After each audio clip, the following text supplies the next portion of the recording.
আমরা বাংলার যে প্রাচীন লোকধর্মটি সম্পর্কে জানবার চেষ্টা করব সেটি হচ্ছে সাহেবধ্বনি সম্প্রদায়। নদিয়া জেলার জলঙ্গি তীরবর্তী বৃত্তিহুদা গ্রামে সাহেবধ্বনিদের দেখতে পাওয়া যায়।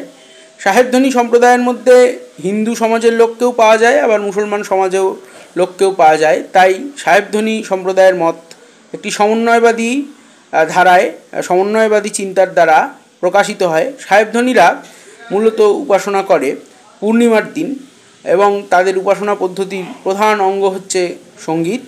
সাহেবধ্বনি সম্প্রদায়ের প্রধান যে গোস্বামী বা গোসাইরা ছিলেন তারা সকলেই প্রায় লোকসঙ্গীতকার। তাদের মধ্যে উল্লেখযোগ্য হচ্ছেন চরণ পাল, তার শিষ্য কুবীর গোসাই, তার শিষ্য যাদুবিন্দু। কুবীর গোসাইয়ের একটি বিখ্যাত পদ আমরা শুনে থাকি, ডুব ডুব ডুব রূপসাগরে আমার মন। সেখানে আপনারা শুনে থাকবেন যে কুবীর গোসাই বলছেন যে কুবীর বলেন শুন শুন শুন ভাব শ্রীগুরুর শ্রীচরণ।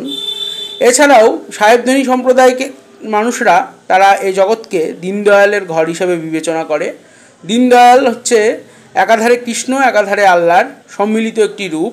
সাহেবধ্বনি সম্প্রদায়ের প্রধান উপাস্য দেবতা হচ্ছে রায়ধ্বনি বা সাহেবধ্বনি, যাকে আমরা শ্রীরাধা নামে চিনি। সাহেবধ্বনি সম্প্রদায়ের মানুষ তাদের মন্ত্রে কাম বীজকে ব্যবহার করেন। সাহেবধ্বনি সম্প্রদায়ের মানুষকে প্রধানত দেখতে পাওয়া যায় অগ্রদ্বীপের গোপীনাথের মেলায়। সাহেবধ্বনি সম্প্রদায়ের মানুষেরা সাহেবধ্বনি সম্প্রদায়ের যে সমস্ত উৎসব হয় সেই উৎসবগুলোতে উচ্চবর্ণের হিন্দু বা উচ্চবর্ণের মুসলিম তারা কেউ অংশগ্রহণ করেন না। সাধারণত একটি নিম্নবর্গীয়দের ধর্ম বা উপাসনার ক্ষেত্র।